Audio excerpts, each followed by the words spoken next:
माता की, भारत माता की, वंदे वंदे वंदे।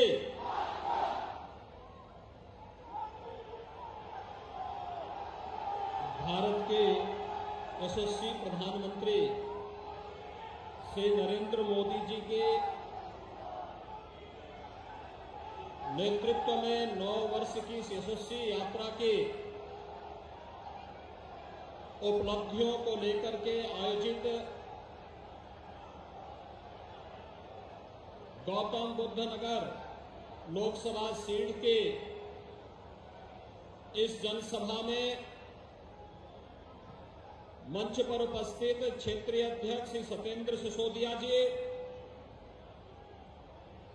उत्तर प्रदेश सरकार में मेरे सहयोगी औद्योगिक विकास के मंत्री श्री नंद गोपाल गुप्ता नंदी जी, राज्य मंत्री जसवंत सैनी जी, प्रभारी मंत्री जनपद गौतम बुद्ध नगर श्री ब्रजेश सिंह जी, लोकप्रिय सांसद डॉक्टर महेश शर्मा जी, राज्यसभा के माननीय सांसद श्री सुरेंद्र सिंह नागर जी, हमारे लोकप्रिय विधायकगण श्री पंकज सिंह जी, श्री तेजपाल नागर जी, श्री लक्ष्मी राज सिंह जी, श्री श्रीचंद शर्मा जी, श्री नरेंद्र भाटी जी, भारतीय जनता पार्टी के जिला के अध्यक्ष श्री मनोज गुप्ता जी, जिला पंचायत अध्यक्ष बुलंदशहर डॉक्टर अंतुल तेवतिया जी, भारतीय जनता पार्टी के प्रदेश के मंत्री डॉक्टर चंद्रमोहन जी, प्रदेश के अवस्थापना और औद्योगिक विकास के आयुक्त श्री मनोज कुमार सिंह जी, आज के इस कार्यक्रम में गौतम बुद्ध नगर लोकसभा सीट से जुड़े हुए सभी पदाधिकारी और कार्यकर्ता भाइयों और बहनों,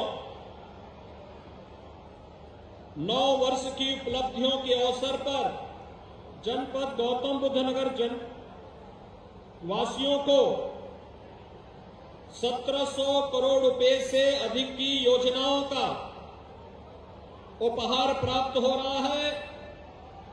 इस अवसर पर यहां के लोकप्रिय जनप्रतिनिधियों का हृदय से बधाई देते हुए मैं आप सबका अभिनंदन करता हूं। भाइयों बहनों, आज इस कार्यक्रम में आने के पूर्व मुझे 2 आयोजनों के साथ जुड़ने का अवसर प्राप्त हुआ। आज ही के दिन 48 वर्ष पहले कांग्रेस ने लोकतंत्र के गले को घोंटने का प्रयास किया था। लोकतंत्र की हत्या करने का प्रयास किया था और उस समय जो आवाजें मुखर हुई थी, मीडिया जगत का एक प्रखर नाम था स्वर्गीय रामनाथ गोयनका जी का।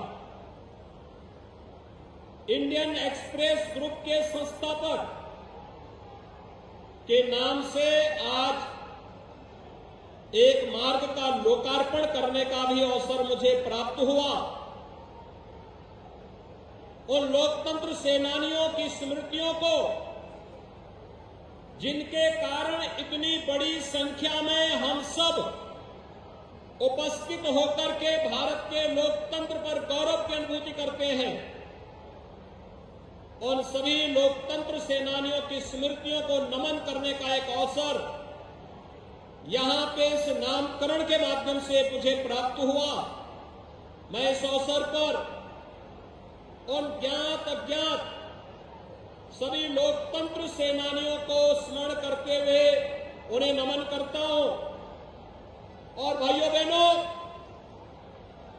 आप इसको विडंबना ही मानेंगे, आजादी आजादी के बाद देश के लोकतंत्र पर जब संकट आया था,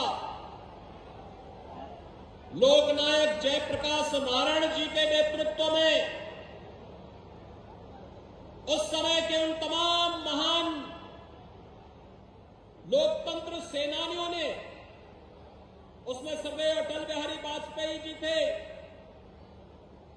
स्वर्गीय लाल कृष्ण आडवाणी जी थे, गैर कांग्रेसी सभी दलों के नेताओं ने एक मंच पर आकर के लोकतंत्र को बचाने का जो कार्यक्रम किया था, उसमें सफलता प्राप्त हुई। लेकिन जेपी और लोहिया के नाम पर राजनीति करने वाले लोग आज फिर से लोकतंत्र विरोधी अपने कृत्यों के लिए भारत के लोकतंत्र के इतिहास को काला अध्याय में बदलने वाले उसी कांग्रेस के साथ मिलकर के भारत के खिलाफ षड्यंत्र करने में निरंतर कुछ न कुछ दुष्चक्र करने का प्रयास कर रहे हैं। और आज हम सबकी जिम्मेदारी बनती है, जब भारत एक नए भारत के रूप में दुनिया के अंदर अपनी पहचान बना रहा है, प्रधानमंत्री मोदी जी के यशस्वी नेतृत्व में वैश्विक मंच हो या फिर भारत के अंदर सुरक्षा का एक बेहतर वातावरण, इन सभी कार्यक्रमों को जब अच्छे रूप में भारत आगे लेकर के चल रहा है, ये यात्रा विकास की, समृद्धि की, खुशहाली की और वैश्विक मंच पर प्रतिष्ठा की अनवरत चलती रहे, इसके लिए एक बार फिर से केंद्र सरकार की 9 वर्ष की प्रधानमंत्री मोदी जी के नेतृत्व की उपलब्धियों को लेकर के आम जनमानस के बीच में हम जाकर के 2024 की तैयारियां कर सके, इसके लिए आज मैं आपके बीच में आप सबसे अपील करने के लिए आया हूं। भाइयों बहनों, 1718 करोड़ की परियोजनाओं के पहले गौतम बुद्ध नगर पुलिस को अथॉरिटी की ओर से 56 4 पहिया वाहन पेट्रोलिंग के लिए उपलब्ध करवाए गए। अथॉरिटी के द्वारा अभी यहां पे हाई राइज बिल्डिंग के लिए फायर टेंडर भी उपलब्ध करवाने की कार्रवाई चल रही है। लगातार आज आप देख रहे होंगे अथॉरिटी का विकास, इंफ्रास्ट्रक्चर किस रूप में यहां पर सुदृढ़ हुआ है। पहले लोग दिल्ली में रहते थे, नोएडा, ग्रेटर नोएडा आने में संकोच करते थे क्योंकि वहां का इंफ्रास्ट्रक्चर अच्छा था, वहां की सुविधाएं अच्छी थी। यहां खराब था, यहां के बारे में लोगों की धारणाएं खराब थी। लेकिन आज बदल चुकी स्थितियां 6 वर्ष के अंदर ही एक सामूहिक प्रयास का परिणाम है कि आज गौतम बुद्ध नगर में दिल्ली से भी लोग आना चाहते हैं, देश से भी आना चाहते हैं, दुनिया से भी लोग आना चाहते हैं। पिछले दिनों हम आए थे, देश के बड़े डाटा सेंटर का हम लोगों ने यहां लोकार्पण किया था और आज देश के एक बड़े रोबोटिक्स सेंटर का भी उद्घाटन यहां पे इसके बाद कार्यक्रम में होने जा रहा है। ये बदलते हुए उत्तर प्रदेश और गौतम बुद्ध नगर जनपद की तस्वीर हम सबके सामने है। भाइयों बहनों, सत्र के पहले मैं सोच रहा था, मेरे लगातार पिछले कुछ दिनों में कार्यक्रम थे। मैं बलरामपुर जिले में जो एस्पिरेशनल जिला है वहां गया था। अभी 3 दिन पहले बलरामपुर, अंबेडकर नगर, बलिया, गोरखपुर, इन जनपदों में मैं गया था। बड़ी गर्मी थी, लेकिन जब मैं पश्चिमी उत्तर प्रदेश की तरफ आ रहा था तो मुझे लगा कि वहां भी इतनी भीषण गर्मी होगी। लेकिन आज देखिए मौसम की कितनी बड़ी कृपा, जैसे माफिया उत्तर प्रदेश में ठंडे हो गए वैसे मौसम भी ठंडा हो गया है।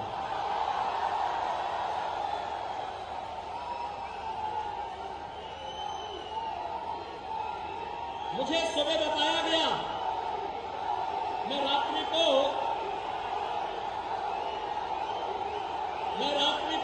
मथुरा में था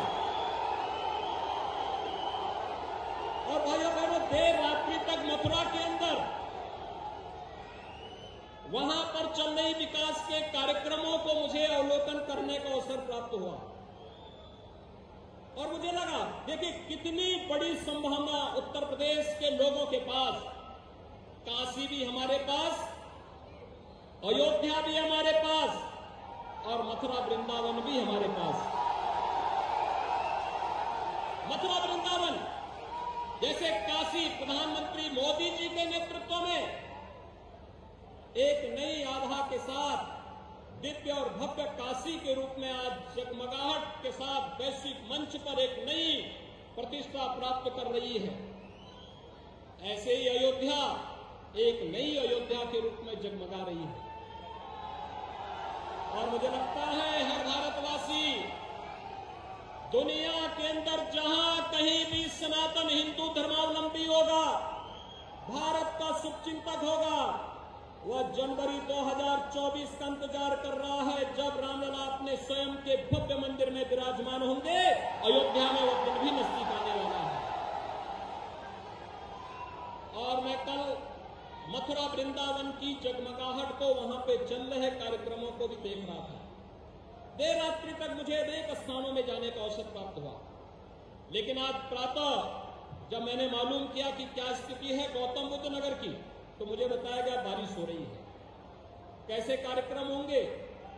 मैंने कहा चिंता मत करिए, तो जो पहले से बोला गया उसके अनुरूप हो रहा है, क्योंकि उत्तर प्रदेश में सब कुछ अब विकास के बारे में लोग सोच रहे हैं, विकास होना है। लोगों के मन में एक बात आ गई है कि हम केवल और केवल सकारात्मक सोच के साथ, जिस सकारात्मक सोच के साथ प्रधानमंत्री मोदी जी ने विगत 9 वर्षों के अंदर अनथक परिश्रम करके, कठिन परिश्रम करके अपने विजनरी लीडरशिप में देश को एक नई दिशा दी है। हर एक क्षेत्र में आपने 21 जून को विश्व योग दिवस के रूप में मनाया।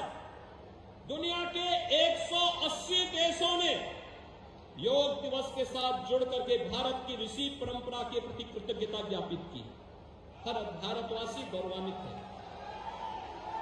आपने परसों देखा अमेरिकी सीनेट को प्रधानमंत्री मोदी जी संबोधित कर रहे थे और अमेरिका में क्या अभूतपूर्व स्वागत प्रधानमंत्री मोदी जी को प्राप्त हुआ। भाइयों बहनों, वर्तमान में आजादी के अमृत काल में भारत 2 बड़ी उपलब्धियों को लेकर के वैश्विक मंच पर छा रहा है। G20 समूह की अध्यक्षता प्रधानमंत्री मोदी जी के नेतृत्व में भारत कर रहा है।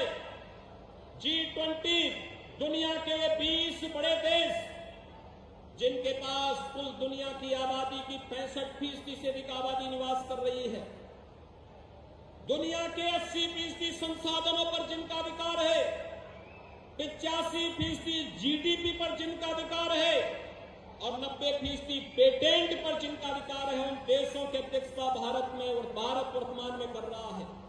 G20 का एक समिट गौतम बुद्ध नगर जनपद में भी प्रस्तावित है। भाइयों बहनों, एक तरफ यह और दूसरी तरफ जब भारत अपनी आजादी के अमृत काल में चल रहा है, एक नए भारत के रूप में, एक खुशहाल भारत के रूप में, दुनिया की 5वीं बड़ी अर्थव्यवस्था के रूप में बढ़ता हुआ भारत आज हम सबके सामने है। कोरोना कालखंड में फ्री में टेस्ट, फ्री में उपचार, फ्री में वैक्सीन और 3.25 वर्षों से 80 करोड़ लोगों को प्रधानमंत्री मोदी जी के नेतृत्व में फ्री में राशन की सुविधा का लाभ भी भारत दे रहा है। दुनिया के अंदर कोई देश नहीं दे रहा है। भाइयों बहनों, 80 करोड़ लोगों को भारत 3.25 वर्ष से फ्री में राशन की सुविधा दे रहा है। और दूसरी तरफ 1947 में भारत का विभाजन करके बना हुआ पाकिस्तान एक रोटी के लिए मोहताज हो रहा है। जब भारत अपनी आजादी का अमृत महोत्सव मना रहा है, तब भारत खुशहाली की ओर से दुनिया की एक बड़ी आर्थिक ताकत के रूप में उभर रहा है। भारत के नागरिकों में समृद्धि आ रही है। भारत विकास की एक नई यात्रा के साथ आगे बढ़ रहा है और ये यात्रा इसी प्रकार से बनी रही 2027 आते आते भारत दुनिया की तीसरी बड़ी अर्थव्यवस्था के रूप में स्थापित होगा। एक तरफ भारत की शानदार यात्रा और दूसरी तरफ पाकिस्तान अपनी नकारात्मक सोच के नाते, अपनी विध्वंसात्मक सोच के नाते भूखमरी और दरिद्रता की एक नई कहानी रचता हुआ दिखाई दे रहा है। और भाइयों बहनों, कोई कारण नहीं, आने वाले समय में अपने इन्हीं कृत्यों के नाते पाकिस्तान भी वैसे ठंडा न हो जाए जैसे यहां के माफिया ठंडे हो गए हैं। कोई कारण नहीं। आप देखना ये उधर बढ़ रहा है। और इसीलिए आज मैं आपके पास आया हूं आप सबसे अपील करने के लिए, जिन लोगों ने लोकतंत्र के गले पर रौंदा था, आज उसके साथ जब समाजवादी पार्टी, उनके साथ जब राष्ट्रीय लोकदल, उनके साथ जब जेडीयू और अन्य जेपी के अनुयायी कहे जाने वाले दलों की जब सांठगांठ होती है, तो जनता भी इनके उन सभी कारनामों को कि अपने भ्रष्टाचार के कारनामों को छुपाने के लिए कैसे, क्योंकि समाजवादी पार्टी का तो पुराना इतिहास रहा है ना कि कांग्रेस को इन्होंने 2004 में बिना मांगे ही समर्थन देने का कार्य किया था। वे समर्थन नहीं चाहते थे, लेकिन जबरदस्ती चिपको आंदोलन के रूप में अपने आप को अग्रणी बनाने में माहिर हैं और वही कार्य उन्होंने उस समय किया था। एक बार फिर से उस कथा को दोहराने का कार्य हो रहा है। लेकिन भाइयों बहनों, हमें विकास के बारे में जो सकारात्मक सोच प्रधानमंत्री मोदी जी ने दी है, उस सकारात्मक सोच के साथ आगे बढ़ना है। और आज गौतम बुद्ध नगर जनपद में मैं स्वयं इसी बात को लेके आया हूं। विगत 6 वर्ष में यहां के परसेप्शन को बदला है। यहां पे बड़े बड़े कार्य, इंफ्रास्ट्रक्चर के बड़े बड़े कार्य हो रहे हैं, निवेश आ रहा है और गौतम बुद्ध नगर जनपद एक बार फिर से नोएडा, ग्रेटर नोएडा यमुना अथॉरिटी के माध्यम से अपनी आभा को देश के अंदर और वैश्विक मंच पर फिर से वो छाता हुआ दिखाई दे रहा है। एक नए भारत के नए उत्तर प्रदेश के रूप में इस जनपद ने उत्तर प्रदेश को एक नई पहचान विगत 6 वर्ष के अंदर देने का कार्य किया है। यहां पर एशिया का सबसे बड़ा एयरपोर्ट जेवर में बन रहा है। भाइयों बहनों, 6 वर्ष पहले जेवर की क्या स्थिति थी, क्या स्थिति थी? और इस वर्ष के अंत में हम जेवर में फर्स्ट फेज का कार्य संपन्न कर चुके होंगे। भाइयों बहनों, यहां पे आज मेडिकल डिवाइस पार्क भी आ रहा है, आज यहां पे फिल्म सिटी भी आ रही है, आज यहां पर विभिन्न प्रकार की वे योजनाएं जिनके बारे में कभी कल्पना की जाती थी, आज वह सब कुछ यहां आ रहा है। लेकिन मैं धन्यवाद दूंगा जेवर एयरपोर्ट में जिन किसानों ने जमीन दी थी, सचमुच उनका अभिनंदन करता हूं। मैंने यहीं पे आकर के उनसे उस समय संवाद किया था और मैंने अनुरोध किया था कि आपका समय निकल चुका है, लेकिन आने वाली पीढ़ी के भविष्य के बारे में सोचिए। हमें कैसा विकास चाहिए?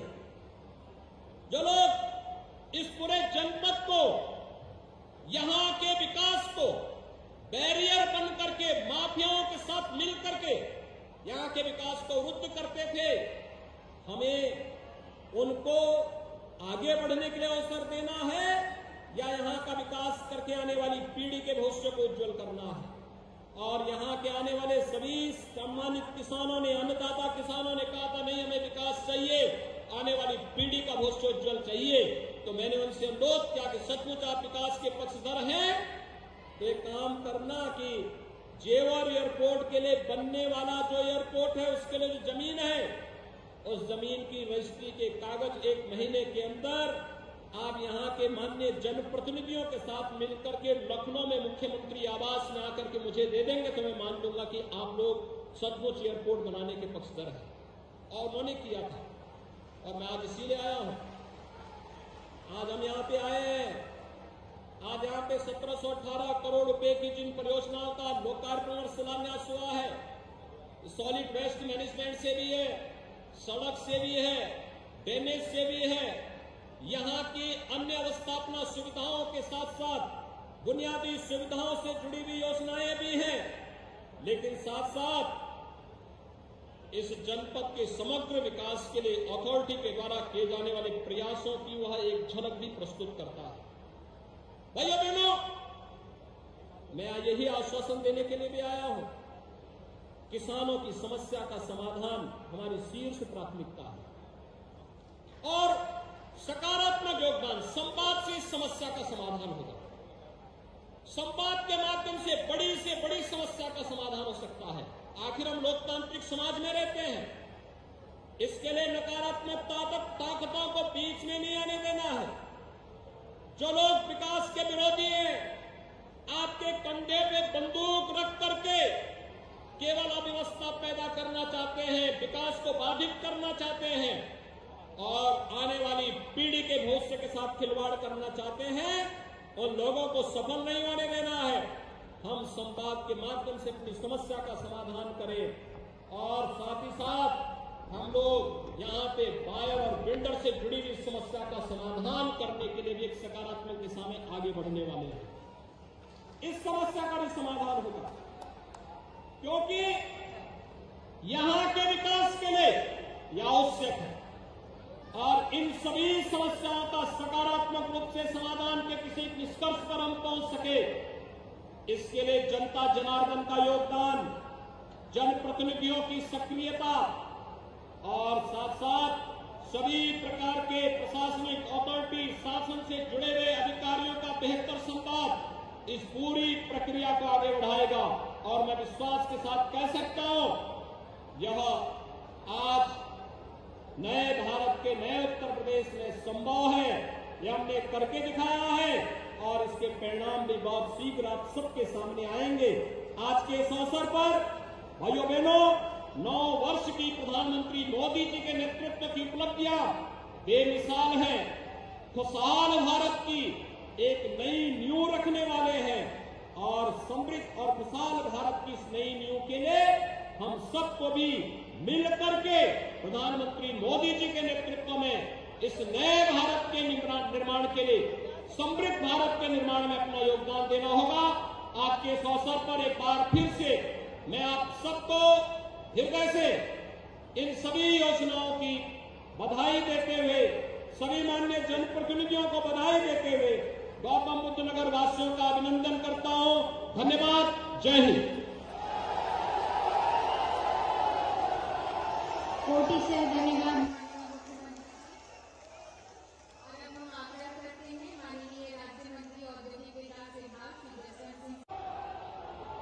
भारत माता की, भारत माता की, भारत माता की। वंदे वंदे वंदे।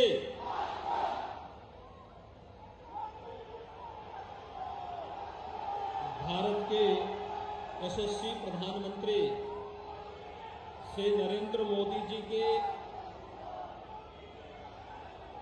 नेतृत्व में 9 वर्ष की इस यशस्वी यात्रा के उपलब्धियों को लेकर के आयोजित गौतम बुद्ध नगर लोकसभा सीट के